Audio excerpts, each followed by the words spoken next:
Offshore accounts. Afghanistan's dangerous bet. Vanity Fair, November 2004. I spent my entire time in Afghanistan, from dawn until dusk and then beyond, utterly and completely obsessed with women. You may ask why I'm telling you this. What about the landmines, the lurking Taliban, the warlords, the malaria and the dysentery, the battling tribes, the beating sun and the forbidding landscape? These are all, I will happily concede, quite compelling in their way, but they pale, each of them and every time, when contrasted with the absolutely Himalayan question of Afghan womanhood. I could not get the subject out of my mind for an instant, waking or sleeping. Violence and drugs featured too, I must say, but only in second and third place.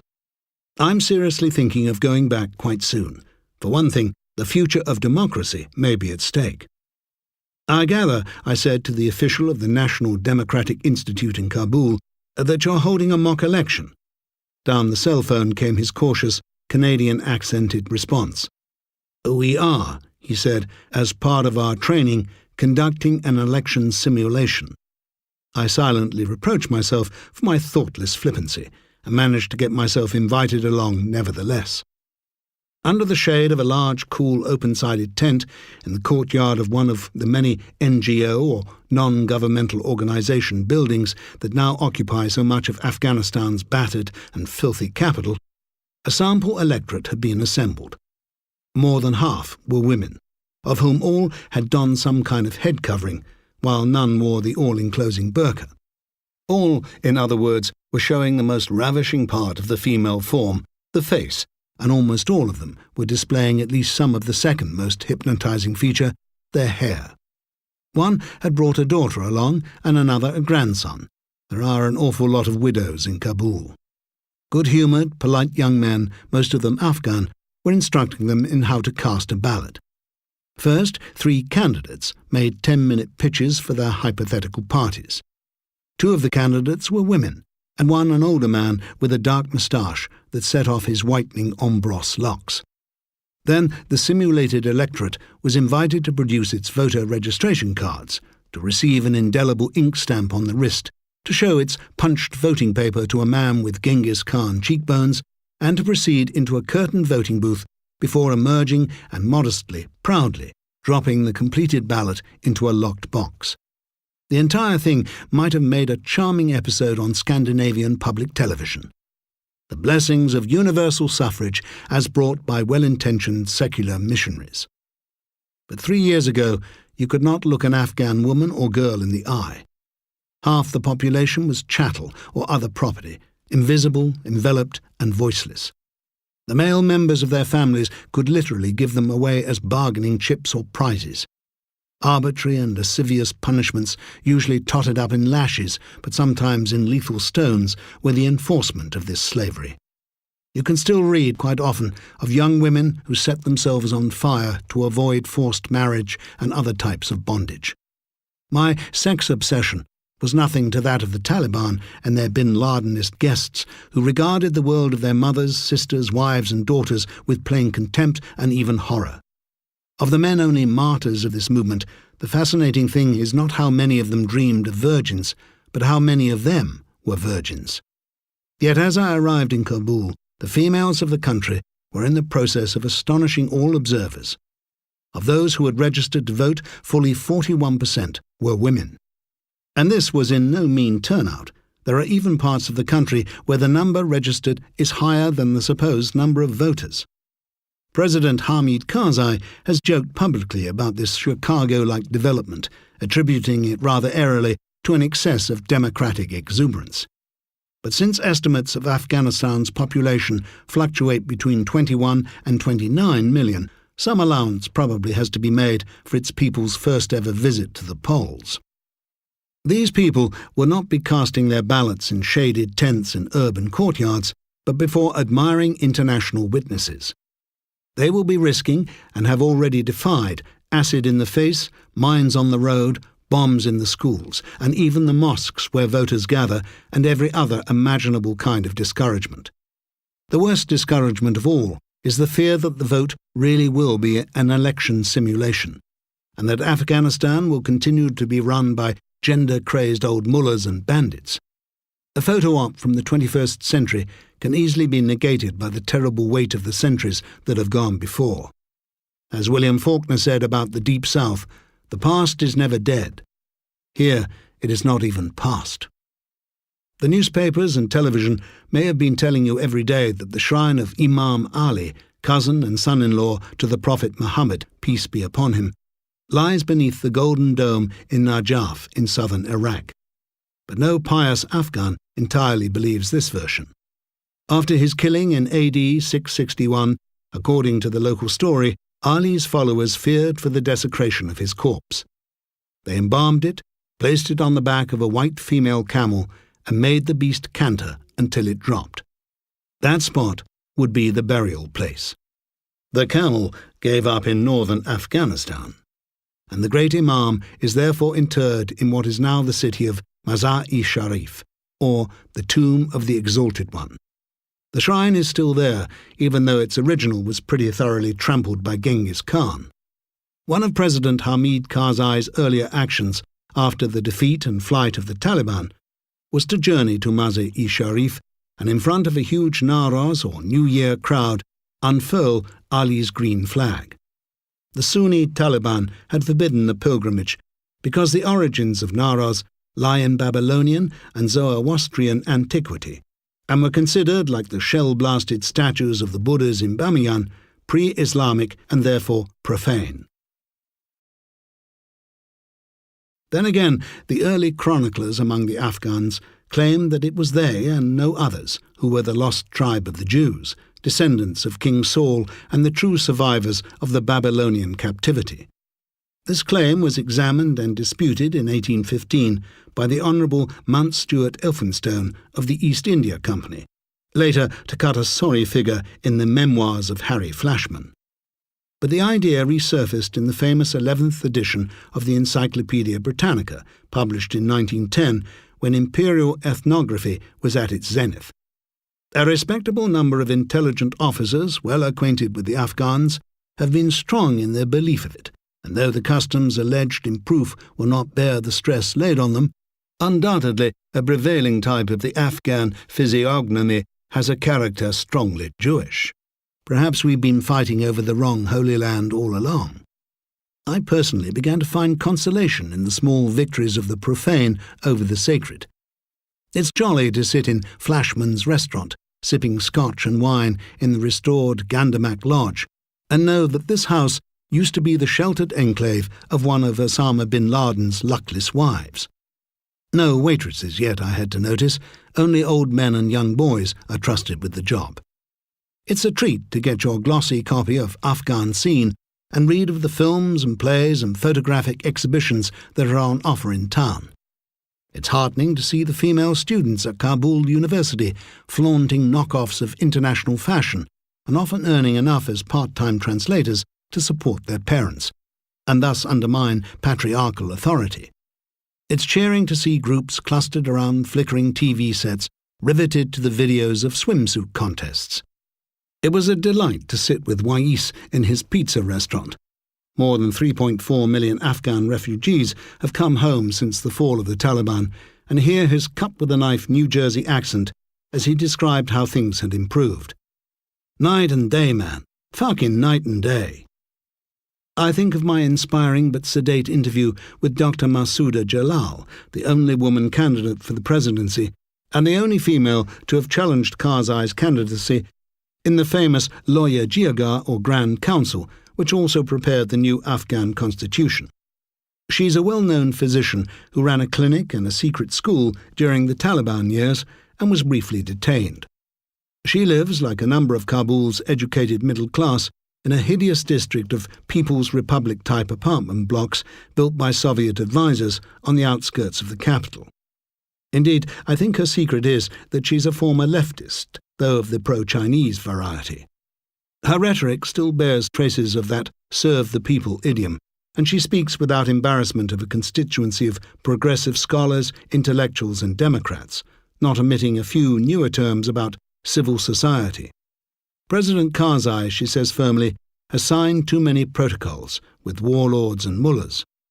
She herself would prefer a cabinet of technocrats, including the cleaner supporters of President Karzai and even of Zahir Shah, the returned king, who is recognized not quite as a monarch of the country, but as father of his people. In her anteroom, I met her 3 delightful daughters, aged 9, 7 and 3, as well as her husband, a professor of law at the university, and her campaign manager, a grizzled old bear of a man from the border province of Khost, who looked like a retired chieftain. More men support the Masouda Jalal campaign than you might guess. They can at least be sure that they are not getting another warlord, possibly from the wrong ethnicity. Before I said goodbye, my sex obsession got the better of me again. Throughout our conversation, Dr. Jalal had been toying with a headscarf that didn't seem all that comfortable. "How long," I made bold to inquire, "have you been wearing that? Have you always worn one?" Her downcast-eyed yet stirring reply was that in her days as a medical student she had worn what she liked. This was a nervous compromise. Even her revolutionary candidacy was, in a sense, being conducted with male permission. You get the same sense all the time of a culture poised on a razor's edge. People mock President Karzai for being too compromising and for being only the mayor of Kabul. But he's been brave enough to drop a militia leader as his running mate, and if he were to be assassinated, the effect will be felt way beyond the capital. In other words, this is a society which is still only one bullet away from chaos. Cheer up. The same is probably true of neighbouring Pakistan, with its reliable General Musharraf and its nuclear weapons. I had my own exposure to abrupt, vertiginous change when I journeyed to the provincial capital of Herat in the far west of the country. Herat abuts the border with Iran, and its main flavour is Persian. It boasts a marvellous blue mosque and a still-standing cluster of antique minarets from the times of Tamerlane or Timur the Lame. Its big city boss was until recently a relatively jovial old warlord named Ismail Khan, who fought against the Red Army and the Taliban with equal gusto, but is said to be a bit twisted from his long imprisonment by the latter and also a little distraught at the murder of his son last March. The killing was the result of a rivalry between Ismail and yet another local warlord, a representative of the Pashtun minority named Amanullah Khan. A few days before I arrived, Amanullah, or AK, had seized the old Russian-built airfield at Shindand, about 60 miles away, but this was thought to be mostly in the nature of a gesture. Herat itself continued to boom and bustle, prospering by the virtually open borders with Iran and Turkmenistan, and from the trade in everything from opium to SUVs, which results. Ismail Khan, IK, had been a political appointee of Karzai's and legally recognized as governor of Herat, but he didn't much relish passing on his portion of the revenues he raised. He preferred to distribute these locally and thus be a river to his people. Hence the well-kept streets, the humming bazaar, and the preservation, very rare in Afghanistan, of the groves and avenues of trees that would otherwise have gone to charcoal. I passed an eating place called Shame Restaurant, but it was modestly closed. At about 1 o'clock one baking afternoon, as I was mincing happily through the fragrant and laden flower stalls, and noticing that, though burqas had become rarer, no woman was manning any shop, a definite pulse or tremor ran through the town. It was like watching a rumour take physical form. Suddenly there were clusters and clumps of people talking earnestly together, then the sound of shutters descending over windows, succeeded swiftly by the scamper of feet, and then the arrival of pickup trucks, bearing bearded men with rocket-propelled grenades and Kalashnikov rifles, just what you don't want when taking in the local atmosphere in Afghanistan, to have your passport studied unsmilingly and upside down by some of these beauties. In the course of the succeeding few hours, I was told by the street that AK's men were at the edge of town, that AK and 50 of his followers had been killed by an American airstrike, that the Americans were behind AK in an attempt to weaken IK, and that the airport road had been closed. Only the last and just possibly the second of these stories turned out to be true. Kabul, about 600 miles distant by a road that was also closed, might as well have been on another planet. It suddenly began to seem to me like a shimmering metropolis. Street opinion, as elsewhere in the region, is almost invariably deluded and distorted. And all the women I noticed were off the streets right away, which rather reduced the sample of viewpoints. But during the hours of chaos, one could still get three strong and consistent impressions. The first is that the central government is not very highly regarded in the country's westernmost city. Hardly anyone had a good word for Karzai. The second is that pickup trucks with bearded gunmen are not popular, even when they seem to represent the winning side. Applause from the sidewalk was perfunctory. Most people moved away and kept their counsel to themselves. The third is that IK has a genuine following. "And he is a jihadi," exclaimed one man as he finished reeling off a list of IK's virtues. "Against whom?" I inquired. "You do not know what means jihad?" "Well, yes, I do, I think. That's why I asked, against whom?" I was still made to feel that I had asked a dumb question, which perhaps I had. Any war this guy fights is holy to some. An interlude of arduous phone calling got me inside the bubble that is formed by the coalition forces, the United Nations teams, and the NGOs. I was able to spend a not-too-tense night inside the perimeter of the PRT, or Provisional Reconstruction Team, the system of decentralized mini-bases that some NATO contingents now wisely use to stay close to events.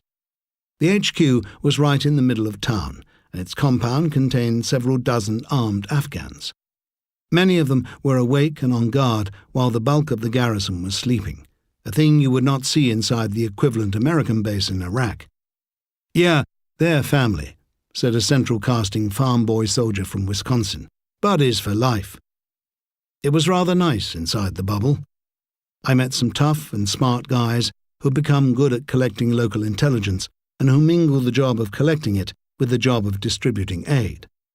One officer I met was carrying a briefcase with $150,000 in cash for schools, as he put it. I got a briefing or two and found opinion divided on whether it was wise for the central government to try to undermine old Ismail Khan before the elections. I found it generally to be true that American soldiers, especially the ones this far from the flagpole and way out on the western frontier, felt less valued and less noticed since the invasion of Iraq. Eventually, I got a hitchhike from a Humvee, which took me to the airport, where I secured another hitchhike from a UN evacuation plane, flown by enormous bronzed South Africans. This international bubble, in theory, stretches protectively across the whole jagged country. But boy, is it pulled thin and tight, and you don't want to be there when it punctures or leaks. Not many days after I had left, President Karzai did dismiss Ismail Khan as governor of Herat, which implied that perhaps the American embassy had after all been behind the attacks on him, and at least 9 of the bubble's offices were burned out. What exactly is a warlord? The species clusters into 2 main groups. Local pashas, such as Ismail Khan, roughly content to harvest their own fiefdoms and ethnic or confessional leaders with big ideas.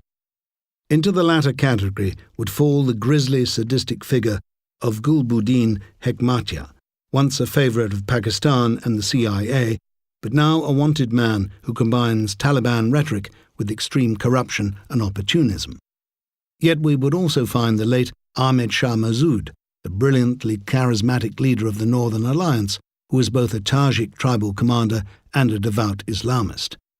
He it was who tried to warn the West that the Taliban were harbouring Osama bin Laden, and he it was who was murdered by al-Qaeda suicide killers on the 9th of September 2001 to try to ensure that their upcoming assault on New York and Washington would be matched by the extinction of resistance within Afghanistan itself. I shall not forget those 3 days 3 years ago. It must have seemed to the fanatics that God was laughing along with them, and that everything was ordained in their favour. One must never again feel such defenceless shame. Pictures of Massoud are now everywhere in Kabul. His brother is Karzai's vice-presidential pick, and a large monument is being built in his honour. But there is an older and surer definition of a warlord, He is someone who can control a piece of road and force you to pay a rent or a toll to pass along it. Roll a few rocks and oil drums onto the highway, place some gun-wielding desperados next to the barrier, and begin your extortion. It is the fear of this that keeps many Afghans ghettoized in their miserable villages, and that also keeps many humanitarians and diplomats penned up in the safety of the cities or travelling only within the bubble. It is the same fear that Kipling called upon. You didn't think I was going to leave him out, did you?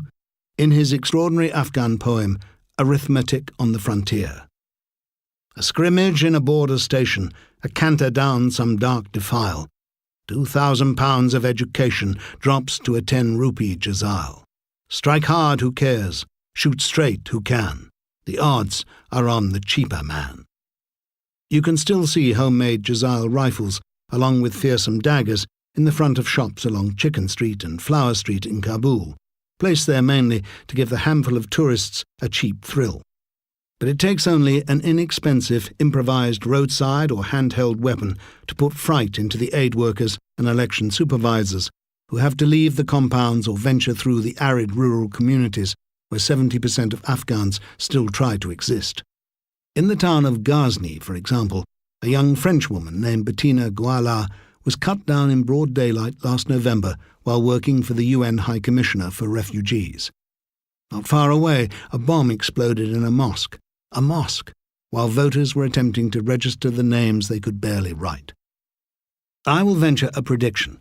The Taliban/Al-Qaeda riffraff, as we know them, will never come back to power. They were able to seize Kabul in the first place only because the country had been reduced to year zero conditions by civil war, and they are now so much hated and so heavily outgunned that they can't expect to do any better than make life miserable in the more wretched areas of the south. Vicious though their tactics are, they don't show any sign of having a plan or a coordinated leadership or a directing brain.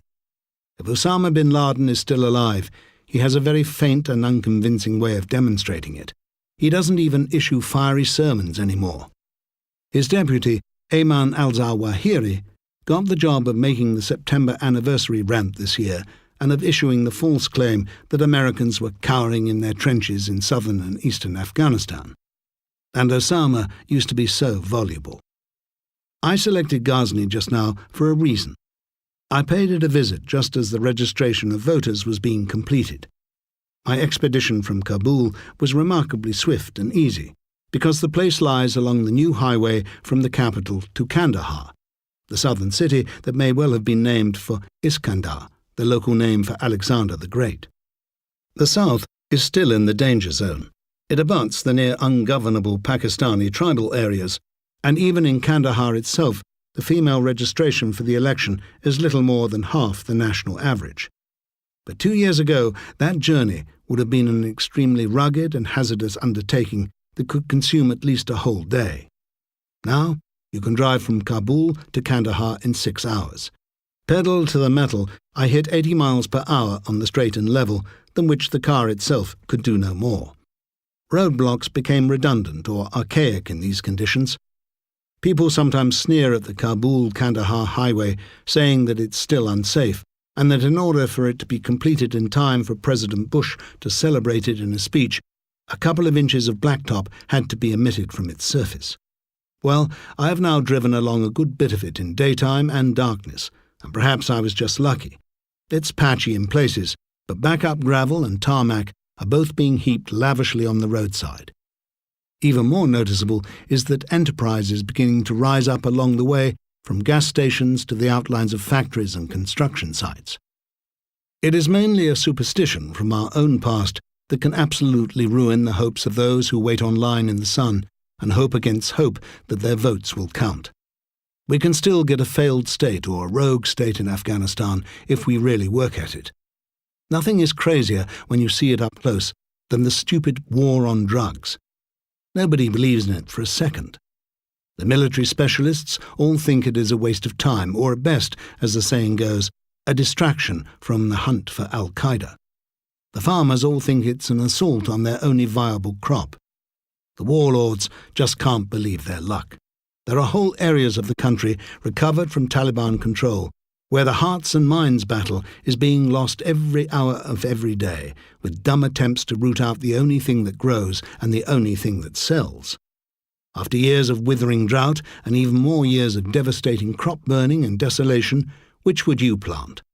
A vine that takes 5 years to grow to maturity — grapes used to be Afghanistan's main crop export — or a poppy that yields pods in 6 months? It's been calculated that as much as a fourth of the country's GDP is opium-related, and that the crop gives a livelihood to millions in the countryside. Some of these are coerced into poppy farming, but until another economy has been created or this one recognised, it's futile to be emulating the untouchables. 30 years of experience have not yet taught us that Westerners will buy the fruit of this poppy at almost any price, and that therefore Easterners and Southerners will stolidly continue to cultivate it. Many people think that the Taliban did a better job of drug interdiction, which is a clue in itself to the madness of this calculus. In fact, the Taliban banned the trade in order to drive up the price of the existing tonnage that they held. The US government actually grows opium in Turkey for our domestic painkiller market. Why not give Afghans a slice of the business? Afghanistan is not in our past. Its astonishing inhabitants are our formerly abandoned and now half-adopted relations. And one can so easily fall for a place where everybody thinks about sex, where bombing has blasted a society out of the Stone Age, and where opium is the religion of the people.